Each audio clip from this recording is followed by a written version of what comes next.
Hello students, आप देख रहे हैं study with Akanksha classes NCERT science class 10th। इस वीडियो में आपका स्वागत है। आज की इस वीडियो में साइंस चैप्टर 3 यानी धातु व अधातु, मेटल एंड नॉट मेटल। सबसे पहले है धातु व अधातु। धातु क्या है, अधातु क्या है। पहले हम धातु के गुणधर्मों को पढ़ेंगे। धातु के भौतिक गुणधर्म, सबसे पहले है चमक। धातु की चमक क्या है। धातु की सतह चमकदार होती है। जैसे एग्जांपल सोना और चांदी। ये जो सोना और चांदी है ये चमकदार चीज़ें हैं, ठीक है ना, चमकदार होती हैं। सेकंड क्या है, कठोरता। सामान्यतः ये कठोर होते हैं। कठोर कौन कौन सी चीज़ें होती हैं, लोहा और तांबा, ठीक है। लोहा और जो तांबा है वो हमारी कठोर चीज़ें हैं, ठीक है। लेकिन पोटेशियम, लिथियम और सोडियम वो हमारी क्या है, मुलायम चीज़ें हैं। पोटेशियम, लिथियम और सोडियम जो हैं वो मुलायम होती है और लोहा और तांबा जो होता है वो कठोर होता है, ठीक है। उसके बाद है अवस्था यानी रूप अवस्था। कमरे के ताप पर ठोस होते हैं। केवल मरकरी यानी पारा को छोड़कर यह द्रव अवस्था में होता है, ठीक है। जो कमरे के ताप पर जो चीज़ होती है वो ठोस होती हैं, लेकिन जो मरकरी और पारा को छोड़कर यह द्रव अवस्था में होते हैं, ठीक। उसके बाद सेकंड है आधातवर्धिता। क्या है, धातुओं को पीट कर पतली चादरों में परिवर्तित किया जाता है। जैसे जो लोहे की चादर होती है, मान लीजिए एग्जाम्पल के तौर पे टीन, जो टीन हमारी है वो लोहे की तो चादर होती है, ठीक है। टीन धातु को पीट कर पतली चादरों में परिवर्तित जिसे किया जाता है उसे आधातवर्धिता कहते हैं, यानी लोहे की चादर एग्जाम्पल में दिया गया है, ठीक है। उसके बाद सेकंड है तन्यता। तन्यता क्या है, धातुओं को पतली तार के रूप में बनाया जा सकता है। जो जैसे तांबे का तार होता है वो पतला होता है, पतली तार के रूप में इसे तन्यता को बनाया जा सकता है। जैसे एग्जाम्पल भी दिया भी गया है, तांबे के तार से बनाया जा सकता है। उसके बाद है विद्युत एवं उष्मा के चालक। विद्युत और उष्मा के चालक क्या हैं, सामान्यतः विद्युत व उष्मा के चालक होते हैं। विद्युत उष्मा के क्या होते हैं, चालक होते हैं। जैसे एग्जाम्पल में दिया गया चांदी और तांबा, ये क्या है, विद्युत व उष्मा के चालक होते हैं। लेकिन शीशा और पारा उष्मा के कुचालक होते हैं। वो तो चालक थे, लेकिन शीशा, पारा उष्मा के कुचालक होते हैं। फिर उसके बाद सेकंड है घनत्व क्या होता है। घनत्व हमेशा गलनांक अधिक होता है, लेकिन सोडियम और पोटेशियम का घनत्व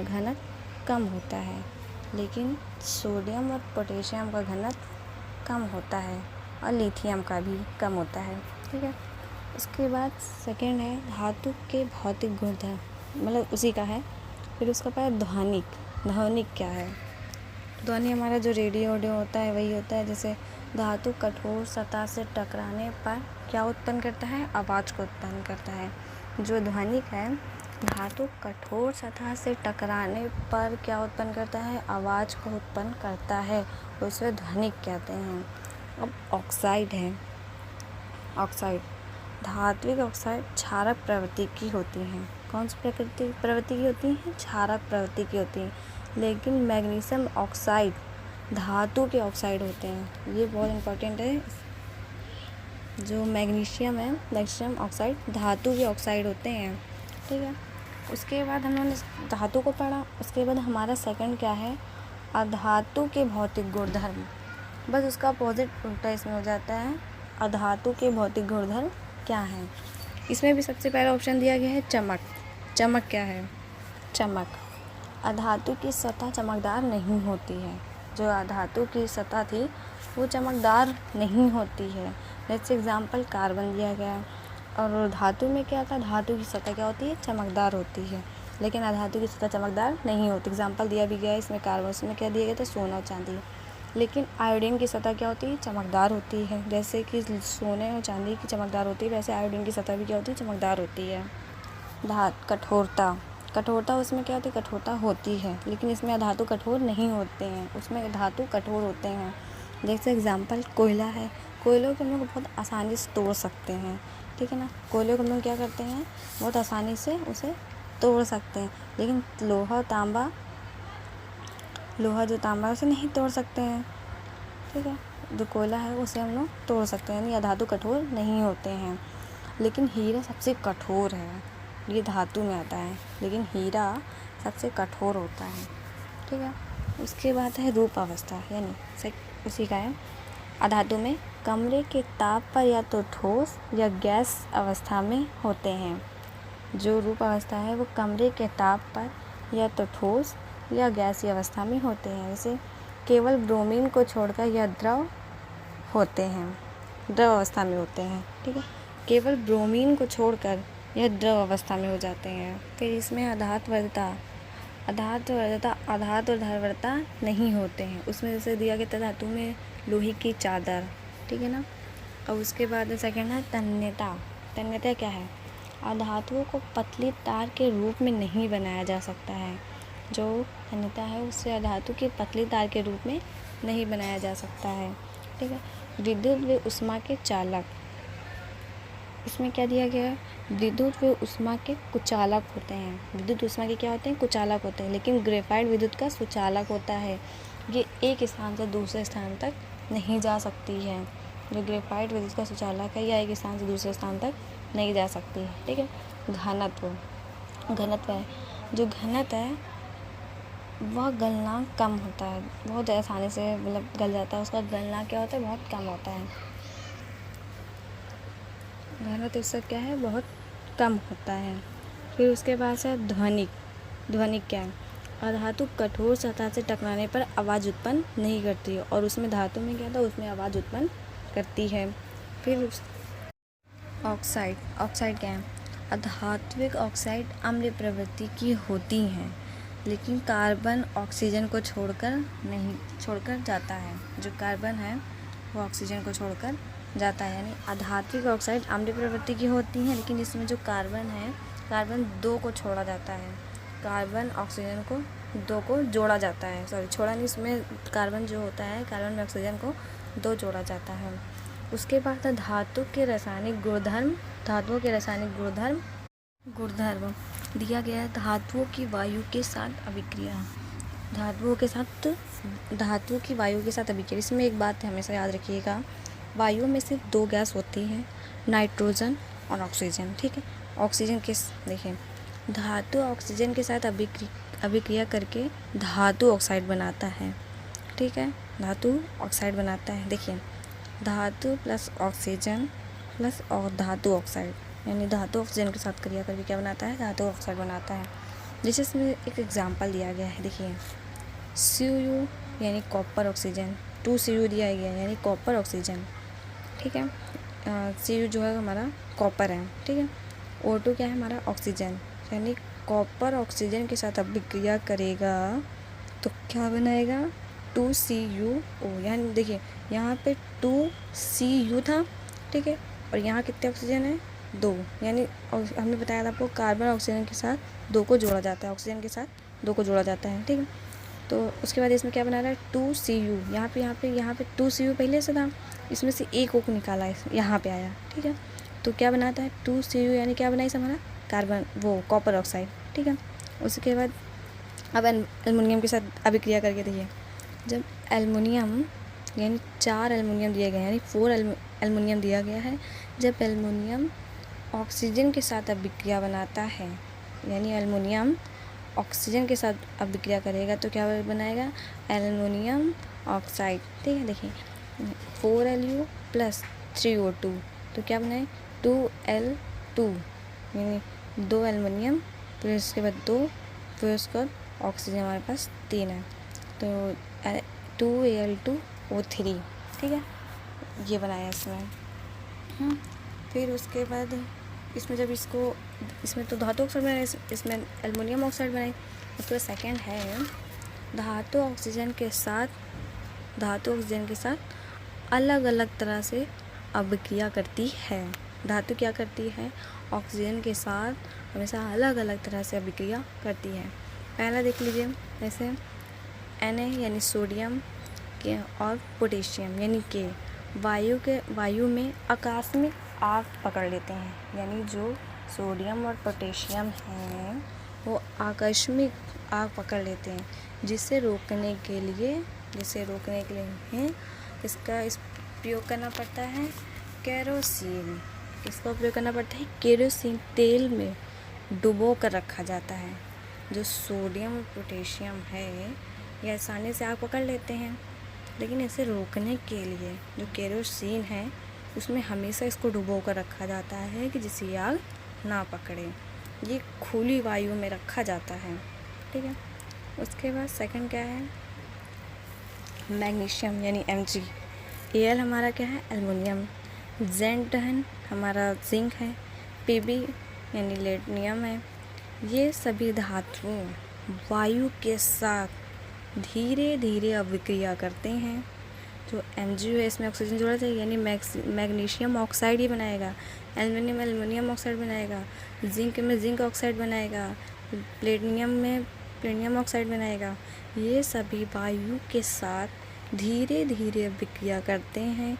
इन धातुओं पर ऑक्साइड की परत चढ़ जाती है। जब ये धीरे धीरे, जैसे मान लीजिए Mg है, ठीक है, MgO, तो जो Mg रहेगा वो तो हमेशा अकेले रहेगा, लेकिन उसके साथ ऑक्सीजन के साथ जब क्रिया कराएगा, यानी वायु के साथ जब, क्योंकि हमने कहा था वायु में 2 गैस आती है, नाइट्रोजन ऑक्सीजन, यानी MgO यानी ऑक्सीजन के साथ जब क्रिया बनाएगा तो ऑक्साइड की परत इसमें चढ़ जाती है, ठीक है।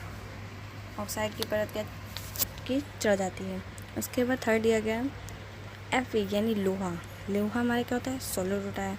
वायु में गर्म करने पर कोई भी अभिक्रिया नहीं करता है। लोहा जो है वायु में गर्म करने पर कोई भी अभिक्रिया नहीं करता है, लेकिन लोहे चूर्ण यानी लोहे का जो पाउडर होता है गर्म करने पर तेज़ी से ये जलने लगता है। जब लोहे का जो पाउडर होता है जब उसे हम लोग गर्म करते हैं तो वो बहुत तेज़ी से जलने लगता है, ठीक है। तो इसमें क्या कहेंगे, लोहा वायु में गर्म करने पर कोई अभिक्रिया नहीं करता है, लेकिन चूर्ण यानी पाउडर गर्म करने पर तेज़ी से आग जलने लगता है। उसके फोर्थ है Cu यानी कॉपर। कॉपर पर वायु की स्थिति में काले रंग की परत चढ़ जाती है। ये खुली वायु में रखा जाता है कॉपर पर वायु की उपस्थिति में काले रंग की परत चढ़ जाती है, ठीक है। उसके बाद फिर दिया गया है Ag यानी चांदी और Au यानी सोना। वायु के साथ अभिक्रिया नहीं करते। जो चांदी और सोना है वो ऑक्सीजन के साथ अभिक्रिया नहीं करता है, इसके साथ अभिक्रिया नहीं करता है, ठीक है। ऑक्सीजन के साथ कभी भी अभिक्रिया इसमें Ag और Au अभिक्रिया नहीं करता है, यानी सोना और चांदी अभिक्रिया कभी नहीं करता है। उसके बाद है उभयधर्मी ऑक्साइड। उभयधर्मी ऑक्साइड क्या है, जो ये उभयधर्मी ऑक्साइड है इसे हमेशा पेपर में 2 नंबर या 3 नंबर में हमेशा, और इसकी रिएक्शन भी बहुत इंपॉर्टेंट है, ठीक है। चलिए देखते हैं उभयधर्मी ऑक्साइड। वे धातु ऑक्साइड जो अम्ल तथा क्षारक दोनों में अभिक्रिया करते हैं और उत्पाद में जल तथा लवण बनाते हैं। उत्पाद में क्या बनाते हैं, जल और लवण बनाते हैं। तो इसके साथ एक एग्जांपल दिया मैं इसमें बताऊंगी आपको कि इसमें अम्ल और लवण और क्षारक कब बना है, ठीक है। चलिए Al2O3 यानी एल्युमिनियम ऑक्साइड। Al2O3 हमारा क्या है, एल्युमिनियम ऑक्साइड। और 6HCl दिया गया है यानी हाइड्रोक्लोराइड, ठीक है। जो HCl है वो हमारा क्या है, अम्ल, ठीक है। जब एल्युमिनियम ऑक्साइड हाइड्रोक्लोराइड के साथ अभिक्रिया करेगा तो AlCl3 अभिक्रिया करता है तो क्या बनाता है, एल्युमिनियम क्लोराइड यानी 2AlCl3 प्लस H2 यानी जल बाहर निकलता है, तो एल्युमिनियम क्लोराइड और जल बनाता है। देखिए 2AlCl3 हमारा क्या है, लवण है, और इसमें जल H2 है यानी जल तो हमारा लिक्विड है, तो ये बाहर निकलता है, ठीक है। देखिए फिर से देख लीजिए Al2O3 हमारा क्या है, एल्युमिनियम ऑक्साइड। 6HCl हमारा क्या है, हाइड्रोक्लोराइड, ठीक है। 6HCl हमारा क्या है, अम्ल है।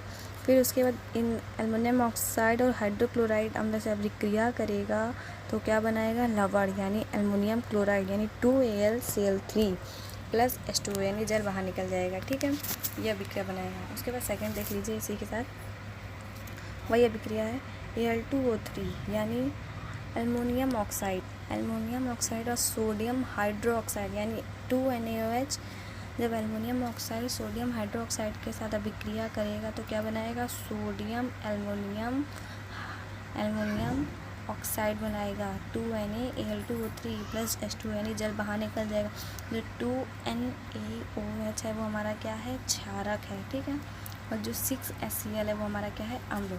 और 2AlCl3 हमारा क्या है, लवण। उसके बाद ये विक्रिया होगी। उसके बाद हम लोग देखेंगे धातु के साथ रासायनिक गुण यानी धातु के रासायनिक गुण, ठीक है। इसमें सबसे पहले दिया गया है जल के साथ अभिक्रिया। हम जल के साथ अभिक्रिया कैसे करेंगे, ठीक है। धातु प्लस जल, जब धातु जल के साथ अभिक्रिया करेगा तो क्या बनाएगा, धातु ऑक्साइड या हाइड्रो ऑक्साइड, ठीक है। हाइड्रोजन धातु ऑक्साइड प्लस जल यानी हाइड्रोजन जब धातु ऑक्साइड के साथ अभिक्रिया करेगा क्या बनाएगा, धातु हाइड्रो ऑक्साइड बनाएगा, ठीक है। तो एक एग्जांपल देख लेते हैं। 2Na यानी सोडियम, ठीक है। सोडियम जो है जो अभिक्रिया करेगा और जल के साथ अभिक्रिया कर रहा है यानी 2Na प्लस 2H2O यानी जब सोडियम जल के साथ अभिक्रिया करेगा तो क्या बनाएगा, NaOH यानी सोडियम हाइड्रो ऑक्साइड। क्या बनाएगा, sodium hydro oxide. Sodium hydro oxide बनाएगा। उसके साथ क्या निकलेगा, हाइड्रो ऑक्साइड निकलेगा यानी हाइड्रोजन गैस निकलेगी। हाइड्रोजन तो हमारी गैस है, ठीक है। हाइड्रोजन हमारी क्या है, गैस है। यानी जब सोडियम जल के साथ अभिक्रिया करेगा तो क्या बनेगा, सोडियम हाइड्रोक्साइड और हाइड्रोजन हमारा जो है वो बाहर निकलेगा। फिर उसके बाद Ca यानी कैल्शियम। कैल्शियम भी जब जल के साथ अभिक्रिया करेगा तो क्या बनाएगा, 2CaOH का होल ट्वाइस प्लस H2O यानी calcium hydroxide plus hydrogen gas बाहर निकलेगी। देखिए दोनों में हाइड्रोजन गैस बाहर निकली है। उसके बाद थर्ड है 3Fe। Fe हमारा क्या है, लोहा। यानी जब लोहा जो धातु है, लोहा धातु है, तो लोहा जब जल के साथ अभिक्रिया करेगा तो क्या बनाएगा, Fe3OH यानी Fe3O4 प्लस 4H2 यानी देखिए इसमें भी हाइड्रोजन बाहर निकला है। देखिए इसमें एक हाइड्रोजन है, इसमें भी एक हाइड्रोजन है, इसमें सबसे लास्ट वाले में 3 हाइड्रोजन है। तो जब लोहा जल के साथ अभिक्रिया करेगा तो Fe3O4 यानी लोहा अभिक्रिया करेगा तो धातु ऑक्साइड प्लस हाइड्रोजन बाहर निकलेगा। तो ये हो गई हमारी जल के साथ अभिक्रिया, ठीक है। इसे भी ध्यान से पढ़ लीजिएगा। उसके बाद है अलग अलग धातु जल को अलग अलग अवस्था के साथ अभिक्रिया करते हैं। यानी अलग अलग धातु जल को अलग अलग अवस्था के साथ अभिक्रिया करते हैं। सबसे पहले दिया गया सोडियम यानी Na हमारा पोटेशियम है और Ca हमारा कैल्शियम है। ये ठंडे पानी के साथ अभिक्रिया करते हैं। यानी पोटेशियम, सोडियम और कैल्शियम जो हैं ये ठंडे पानी के साथ अभिक्रिया करते हैं हम, ठीक है। Fel यानी एल्युमिनियम, Fe हमारा जो लोहा है और Zn यानी जिंक जल वाष्प के साथ अभिक्रिया करते हैं। यानी जो Al यानी एल्युमिनियम, लोहा और जिंक है वो किसके साथ अभिक्रिया करता है, जल वाष्प के साथ अभिक्रिया करता है। फिर Mg यानी मैग्नीशियम जो हमेशा है जो गर्म जल के साथ अभिक्रिया करते हैं। यानी जो मैग्नीशियम है वो हमेशा किसके साथ अभिक्रिया करेगा, गर्म जल के साथ अभिक्रिया करेगा, ठीक है। उसके बाद दिया गया है Ca यानी कैल्शियम और मैग्नीशियम। जो कैल्शियम और मैग्नीशियम के दौरान जल की सतह पर आ जाते हैं।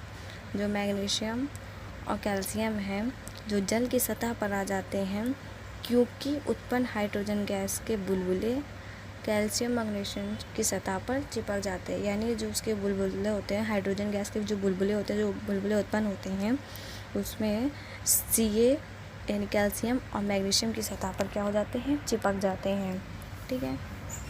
फिर उसके बाद दिया गया Au यानी हमारा सोना, Ag हमारा चांदी, Cu हमारा कॉपर और Pb हमारा प्लेटिनम, ठीक है।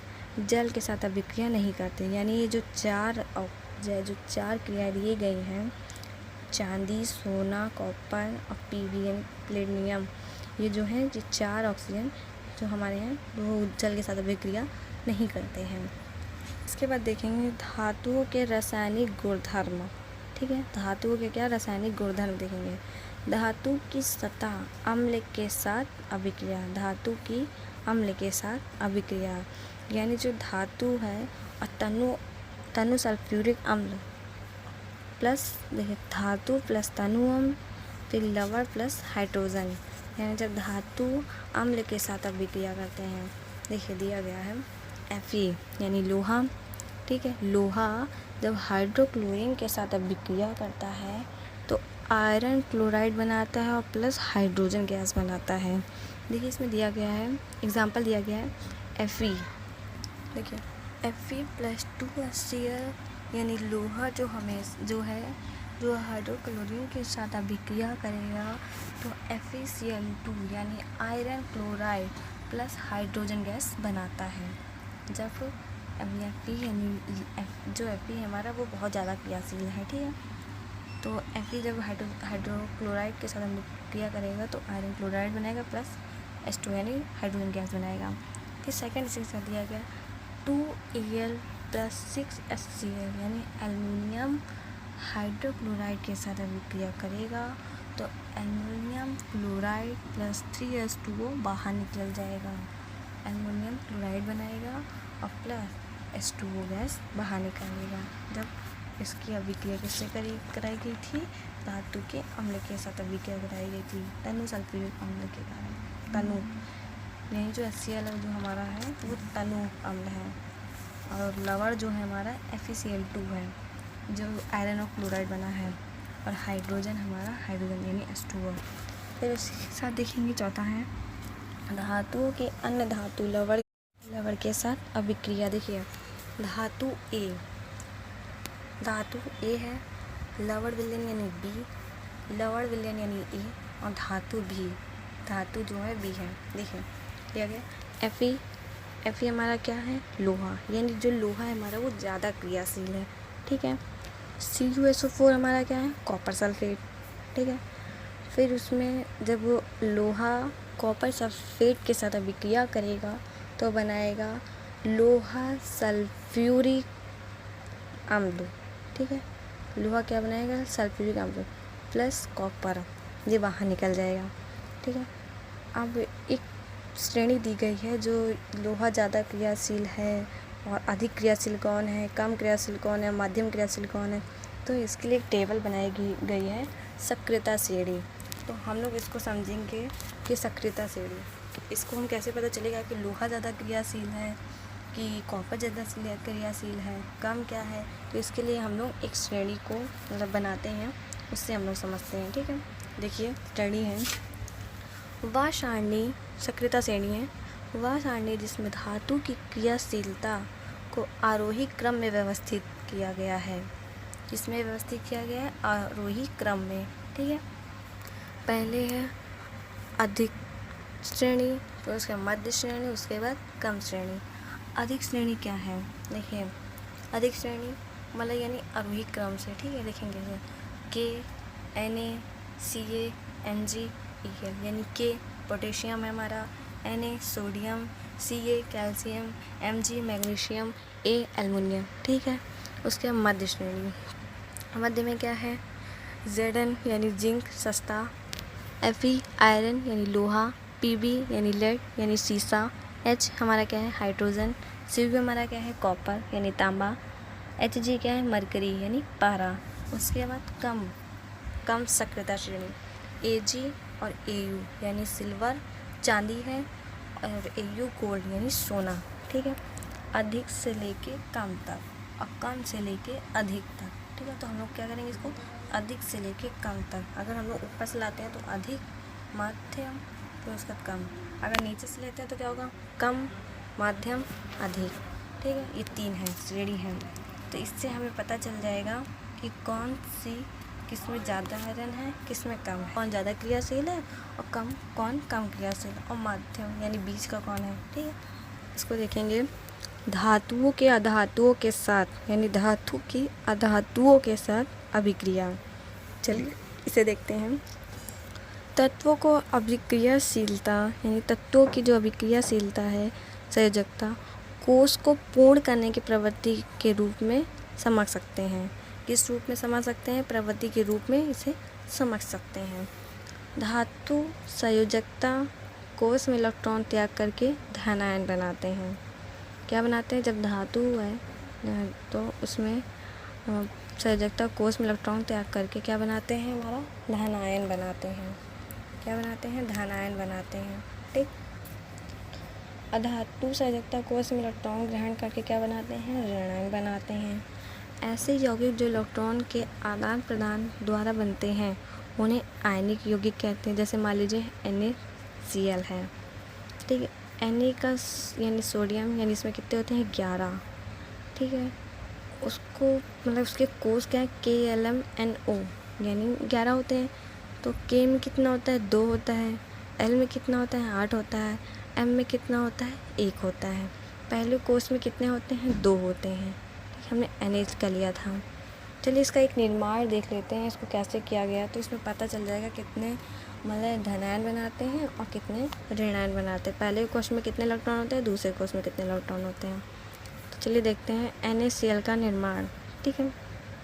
NaCl का Na में कितने होते हैं? 2, 8, 1, यानी K में 2 होता है, L में 8 होता है, M में 1 होता है।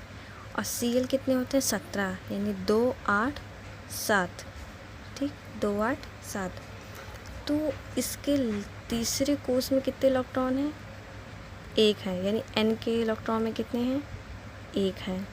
ठीक है। और Cl के कितने हैं? 8 हैं। तो यानी हमें बराबर करना है, कितने होना चाहिए? यानी Cl में कितने होना चाहिए? 8, या फिर Na में लास्ट में होना चाहिए 8। तो चलिए देख लेते हैं। Na का परमाणु संख्या कितनी होती है? 11। ठीक है। तो Na जो हमारा है 1 इलेक्ट्रॉन, यानी जो बिंदी रखी हुई है 1 इलेक्ट्रॉन है। ठीक है। और Cl, ठीक है, Cl, और इसमें कोष 2, 8, 1 होते हैं। तो Cl में इसमें 6 गुणे के निशान लगा देते हैं, इसमें 6 इलेक्ट्रॉन कर देते हैं। ठीक है। तो Na यानी प्लस 1 इलेक्ट्रॉन है और 1 इलेक्ट्रॉन है, और इसमें कितने हैं? 6। ठीक है। 6 और एक मिला लेंगे Cl, यानी 7। ठीक है। Na कितना है? Na हमारा धनायन है, यानी Na हमारा क्या है? पॉजिटिव है। ठीक है। Na हमारा क्या है? पॉजिटिव है। और Cl हमारा क्या है? ऋणायन, यानी निगेटिव है। तो Na में हमारा कितना इलेक्ट्रॉन था? 2, 8, 1। ठीक है।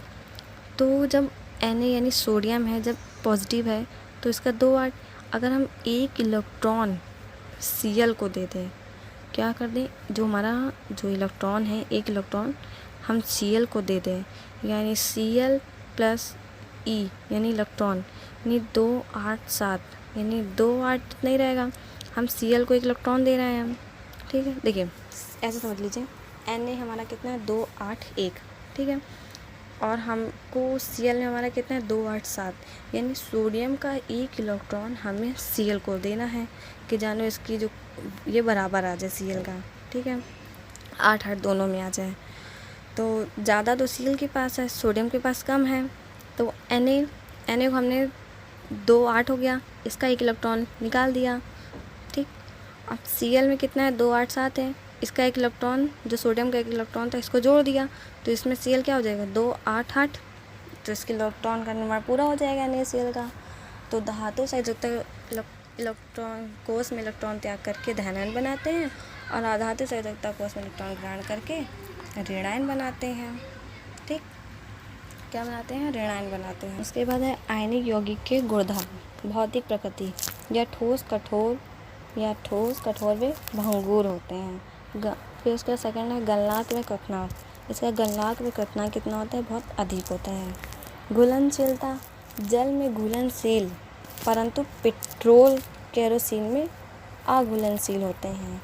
जो घुलनशीलता है, जल में घुलनशील होते हैं परंतु पेट्रोल केरोसिन में अघुलनशील होते हैं, अघुलशील होते हैं। ठीक है। थर्ड था, अब इसका विद्युत की चालकता क्या है? आयनिक यौगिक जलीय विलयन और गलित रूप से विद्युत का चालन करते हैं, परंतु ठोस अवस्था में विद्युत का चालन नहीं कर पाते हैं। ठोस अवस्था में इसका चालन नहीं कर पाते हैं और गलित रूप में इसका चालन करते हैं। ठीक है, ये हो गया।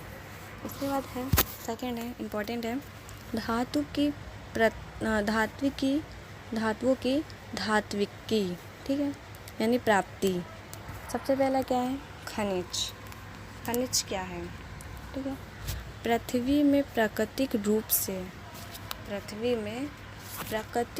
से उपस्थित तत्व यौगिक को खनिज कहते हैं।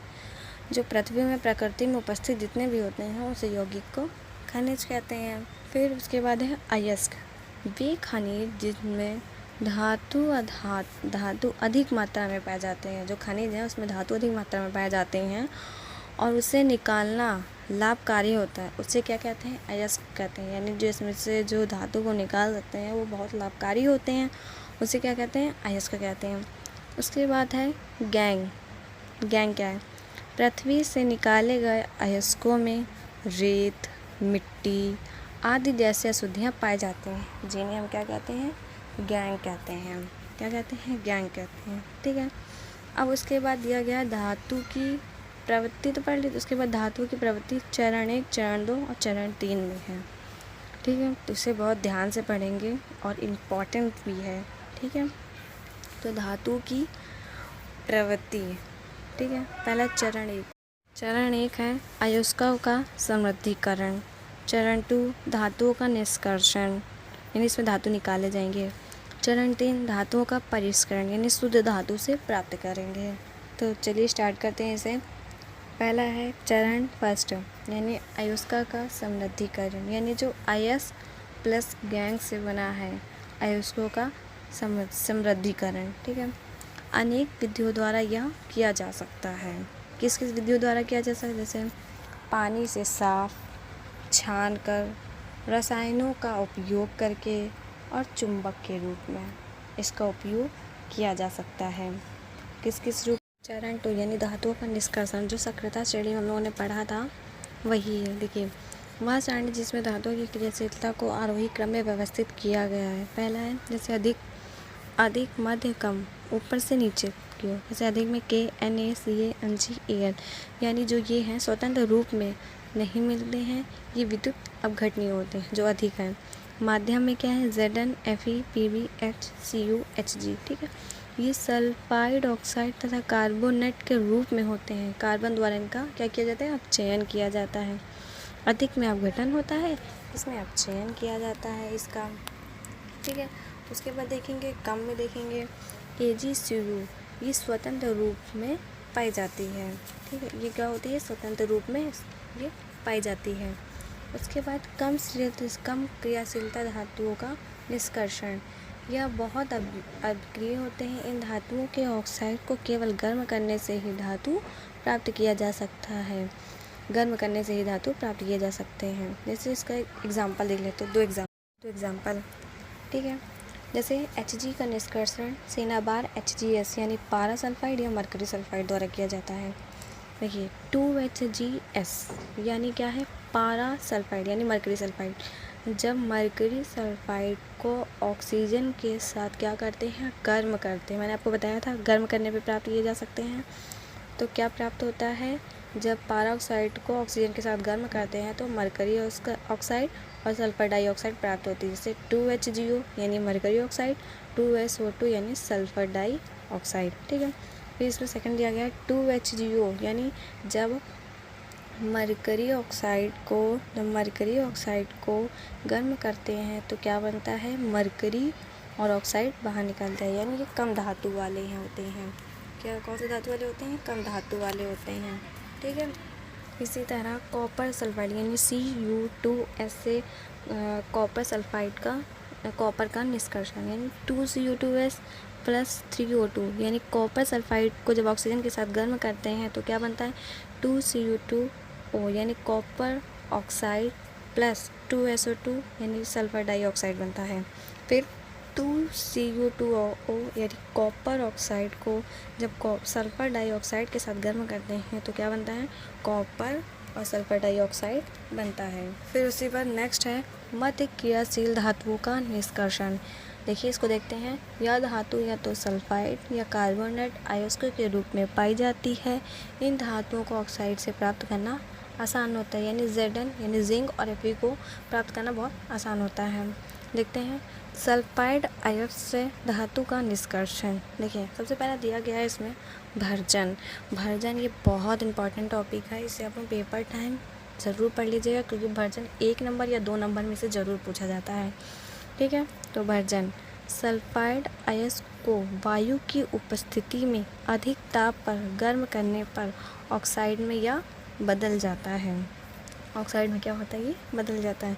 चलिए इसको देख लेते हैं। एक एग्जांपल है, इसमें दिया गया है 2ZnS यानी जिंक सल्फाइड प्लस CO2, यानी इसको अधिक ताप पर गर्म करने पर, इसको किस ताप में गर्म करेंगे, अधिक ताप पर गर्म करने पर ये क्या बनेगा, जिंक ऑक्साइड प्लस 2SO2 यानी सल्फर डाइऑक्साइड ये बनाएगा। ठीक है, इसके बाद इस दिया गया है कार्बोनेट आयन से धातुओं का निष्कर्षण। कार्बोनेट आयन से धातुओं का निष्कर्षण, निस्तापन, ये भी बहुत इंपॉर्टेंट है, इसे भी आप लोग ध्यान से पढ़िएगा। भर्जन और निस्तापन ये पेपर टाइम बहुत ज़्यादा पूछते हैं। ठीक है, 2 नंबर में तो ये पक्का आएगा, 2 या 3 नंबर में। कार्बोनेट आयन को वायु की सीमित मात्रा अनुपस्थिति में अधिक ताप पर गर्म करने पर यह ऑक्साइड में परिवर्तित हो जाता है। ठीक, क्या हो जाता है, परिवर्तित हो जाता है। जैसे दिया गया है भर्जन और निस्तापन विधियों से हमें धातु ऑक्साइड प्राप्त हुआ है। देखते हैं, Zn एग्जाम्पल देखते हैं इसका। ZnCO3 यानी जिंक कार्बोनेट से इसको गर्म करते हैं तो Zn प्लस CO2 यानी जिंक ऑक्साइड प्राप्त होगा। मैंने आपसे बताया था कि धातु इसमें ऑक्साइड जरूर प्राप्त होगा, तो जिंक ऑक्साइड प्राप्त हुआ है प्लस CO2 यानी कार्बोनेट। ठीक है, उसके बाद धातु ऑक्साइड का अपचयन। सबसे पहले अपचयन, इसमें पहला दिया गया अपचयन, ऑक्सीजन को हटाना। ऑक्सीजन को क्या कहता है, बताया अपचयन। अपचयन का अर्थ होता है ऑक्सीजन को हटाना। अपचयन के लिए कुछ अपचयों का उपयोग किया जाता है, जैसे C यानी कार्बन का, इसको कोक भी बोलते हैं, CO यानी कार्बन मोनोऑक्साइड, H2 यानी हाइड्रोजन। ठीक है, अब देखिए उदाहरण है, अपचय वो होते हैं जो ऑक्सीजन को अपनी ओर खींच लेते हैं। जो अपचयक होते हैं वो ऑक्सीजन को क्या करते हैं, अपनी ओर खींच लेते हैं। जैसे ऑक्सीजन को हटाना होता है, वो अपनी ओर खींच लेते हैं। इसमें दिया गया ZnO जिंक ऑक्सीजन, यानी Zn ऑक्सीजन जो वो है कार्बन के साथ जाएगा। जो जिंक में ऑक्सीजन दिया गया है वो किसके साथ चला जाएगा, कार्बन के साथ चला जाएगा, तो हमारा Zn अकेला हो जाएगा प्लस C। यहाँ पे दिया गया एग्जांपल में ZnO प्लस C, तो Zn जो है वो अकेला रहेगा, यानी जो O है वो ऑक्सीजन के साथ जाएगा, ऑक्सीजन। ठीक है, CO कार्बोनेट बन जाएगा, या यहाँ पर आकर कार्बोनेट यानी वो हमारी गैस है, यानी ZnO plus C Zn plus C, यानी जो Zn के पास जो O है वो ऑक्सीजन जो है वो एक कार्बन के साथ चला जाएगा, यानी जो O है वो कार्बन के साथ चला जाएगा, तो ये CO हमारा क्या बन जाएगा, कार्बन मोनोऑक्साइड बन जाएगा। ठीक है, कार्बन मोनोऑक्साइड हमारी क्या है, गैस है। उसके बाद चरण 3 में दिया गया है धातुओं का निष्कर्षण। धातुओं का निष्कर्षण कैसे करते हैं, धातु से अपघटय को हटाने के लिए सबसे अधिक उपयोगी विधि विद्युत अपघटनीय परिष्करण है। ठीक है, जब विद्युत धारा प्रवाहित होगी अशुद्ध धातु अपघटय से घुलने लगेगा। जैसे मान लीजिए CuSO4 वो घुलने लगेगा। ठीक है, उसी समय अपघटय से शुद्ध धातु उतनी ही मात्रा में कैथोड पर निक्षेपित होगा। क्या होगा, जो हमारा जो कैथोड है वो निक्षेपित होने लगेगा। उसी समय अपघटय से शुद्ध धातु उतनी ही मात्रा में कैथोड पर निक्षेपित होगा। अविलीय शुद्धियाँ एनोड तली पर जो NaCl दिया गया है, एनोड तली पर निक्षेपित होता है, जिसे एनोड पंख कहते हैं। ये 1 नंबर में पूछा गया, एनोड पंख किसे कहते हैं, तो आप बताएंगे अविलीय अशुद्धियाँ एनोड पर तली पर निक्षेपित होता है, जिसे हम एनोड पंख कहते हैं। चलिए इस डायग्राम को एक बिल्कुल अच्छे से इसको समझेंगे। देखिए ऊपर जो है वो वर्णित विभिन्न अपचयन प्रक्रमों से प्राप्त धातुएं पूर्ण रूप से शुद्ध नहीं होती हैं। ठीक है, जो CuCO है वो नहीं होती है, इनमें अपद्रव होते हैं, इनमें क्या होते हैं, अपद्रव होते हैं जिन्हें हटाकर ही शुद्ध धातु प्राप्त की जा सकती है। धातुओं से अपद्रव को हटाने के लिए सबसे अधिक प्रचलित विधि विद्युत अपघटनी परिष्करण है। ठीक है, क्या है, विद्युत अपघटनी परिष्करण है। और इसमें भी ध्यान रखिएगा, अविलेय अशुद्धि एनोड तली पर निक्षेपित होता है जिसे एनोड पंख कहते हैं। ठीक है, ये डायग्राम है। उसके बाद सेकंड दिया गया है संरचना संचरण। ठीक है, ये भी बहुत इंपॉर्टेंट टॉपिक है। ये तो 4 नंबर में लॉन्ग में पूछ लेगा या शॉर्ट में पूछ लेगा। चलिए देखते हैं संचरण क्या है। देखिए, संचरण धातु अपने आसपास अम्ल पदार्थ व वायु के संपर्क में आने से संचरित हो जाती है, उसे हम क्या कहते हैं, संचरण कहते हैं। जैसे सिल्वर वायु की उपस्थिति में क्या हो जाता है, काला हो जाता है। ठीक है, कॉपर आर्द्र CO यानी कार्बन मोनोऑक्साइड के साथ अभिक्रिया करके हरे रंग का कॉपर कार्बोनेट बनाता है, यानी कॉपर कार्बोनेट बनाता है। जो लोहा आर्द्र वायु के संपर्क में आने पर सतह पर भूरे रंग की परत बनाता है, भूरे रंग की परत को बनाता है। इसके बाद देखेंगे संचरण से सुरक्षा। ठीक है, धातुओं को संरक्षण से बचाने के लिए विभिन्न विधियों अपनाई गई हैं, विभिन्न विधियाँ अपनाई जाती हैं। जैसे पेंट करना, तेल लगाना, यशद लेपन, क्रोमियम लेपन, एनोडनीकरण या मिश्र धातु बनाकर संरक्षण से इसकी सुरक्षा में सबसे पहला देखेंगे यशद लेपन।